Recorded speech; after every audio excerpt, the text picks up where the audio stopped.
Hi, I'm Melinda Van Fleet, and welcome to the Good Karma Success Coach podcast. I'm an author, speaker, and success coach who helps women believe in themselves, build confidence, and take action. In 2009, my husband Ryan and I were laid off at the same time, and we moved to the Florida Keys without jobs, not knowing anyone, hardly any money, and we never even been here. But we made it. And now, not every day is sunshine and rainbows, but we're living our best lives. All along in our journey, I've always said that someday when we get our shit together, we will help others. So each week, my intent is to be relatable and bring you tactical tips, tools, share my learnings and stories that can help inspire or transform you wherever you are in your career or general life and make an impact.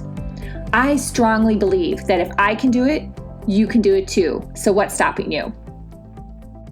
Hi, everyone, and welcome to this week's Good Karma Success Coach podcast. Thank you in advance for listening. I woke up this morning and asked the divine, what should I talk about today on my podcast that will serve the greater good? And then I went on with my morning, had my coffee, did all my usual little things that I do to get my day going, checking social media, etc. And then I sat with Ryan to read our daily chapter of A Mindful Morning, which is a book that I talked about in episode 180 of this podcast, How to Know the Difference Between Rituals and Habits. So if you listened to that podcast, you might remember me talking about how Ryan and I have a little morning ritual going on of reading a passage from this book. And I first heard about this book from my yoga instructor, Glenda, and I then went and bought this book on Amazon. And if you haven't listened to that podcast, definitely listen to it. It's probably one of my recent favorites. So it's just a little different than other things I have seen out there. And I think rituals, habits, and practices are really important. So anywho, but this book is by David Dillard-Wright PhD. Again, it's called A Mindful Morning, and the publisher is Adams Media. And I bought this book on Amazon, and I'm going to be reading the chapter that Ryan and I read together this morning directly from the book. So I'm just being very clear about that. And all this information will be in my show notes, so you can go buy the book as well. It is really, really amazing. I love every aspect of this book. And I also know there's a sister book, A Mindful Day, that my yoga instructor also has, but we haven't bought that yet. We probably will, likely in the future. But we have quite a bit to go in this book. It's actually really a lot of passages. And as always, I recommend to go back and reread passages so they really get into your subconscious mind and you can embody them versus just kind of like reading them and like moving on with your day and you forget about it, which is what the majority of people do, right? So don't be that person. So here we go. I'm going to read this again directly from A Mindful Morning by David Dillard-Wright, PhD. And this is page 35 if you want to take a note for the future and then go and buy the book and you'll know exactly what page to turn to. Radiate love and peace. The entire chain is one. Down to the last link, everything is linked with everything else. So divine essence is below as well as above, in heaven and on earth. There is nothing else. The Essential Kabbalah, Daniel C. Matt. A stone thrown into a pond will send ripples out to the very edge, until every last bit of its kinetic energy has been dissipated throughout the surface of the water. The disruption is transmitted across the face of the water until it is spent and released. In the same way, each and every action touches everything else. We are all part of one massive system that encompasses all things. Some choose to label this interconnectivity as nature, others as God, and others still as energy. We may view this reality poetically, scientifically, religiously, or perhaps some of all three. No matter how you look at it, this moment connects in so many ways to other moments, to other beings that may be half a world away.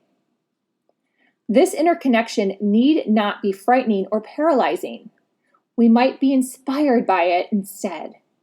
Since all of our thoughts and actions radiate outward in time and space, we should do our best to make our impacts as positive as possible for those around us.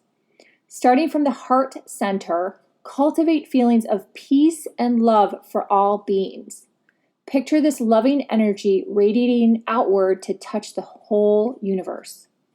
Try to hold this attitude for a few quiet minutes before beginning your day. So you may want to rewind and listen to this again, especially the part that starts with this interconnection need not be frightening or paralyzing, because that's what's super important, is to realize that you can cultivate feelings of love and peace for everyone. You can sit quietly and send peace and love out into the world.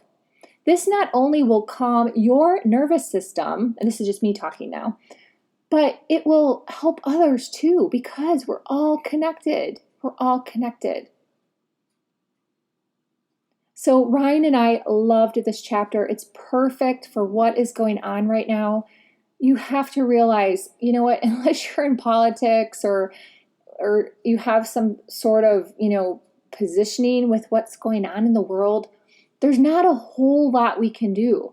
But we can do this really important thing, which is to send love and positivity to others and remain on those positive railroad tracks ourselves.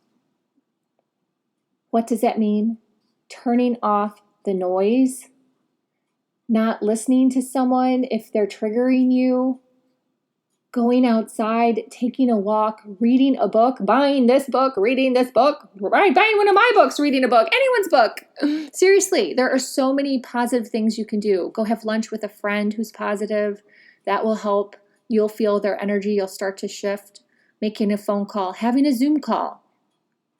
All of those things. There's so many. But it is our responsibility to do that. It's not our responsibility to stir the pot. It's really not. That's not what the divine would want us to do. We need to take care of ourselves first and then help others. Take care of yourself first and spread that love to others. So that's all I've got today. I'm keeping this short and sweet. I'm sending my love and compassion and positivity to you. And I hope you share this podcast and share it with others. Thank you so much for listening to me. If you're interested in private one-on-one coaching, please feel free to reach out. Until next week, be grateful, be curious, always be learning, and you know what? Have some fun too. Thanks for listening.